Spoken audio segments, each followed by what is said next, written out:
Hello everyone, সবাইকে good morning. কালকে teachers day ছিল, তো তার আগে থেকে আমার ছেলের প্রিপারেশান দেখো, নিজে হাতে কার্ডে লিখছে happy teachers day, I love you sir. এটা ও নিজেই লিখেছে।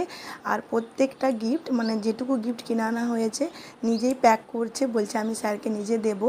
আসলে ক্লাসে গিয়ে সবার সাথে একসাথে গিফট একটা কেনা হচ্ছে, তবুও বলছে আমি একা একা স্যারকে দেবো, সেই জন্য আনা হয়েছে 4টে গিফট। ওদের ড্রয়িং স্যার 3জন আছেন আর ক্যারাটে স্যার 1জন।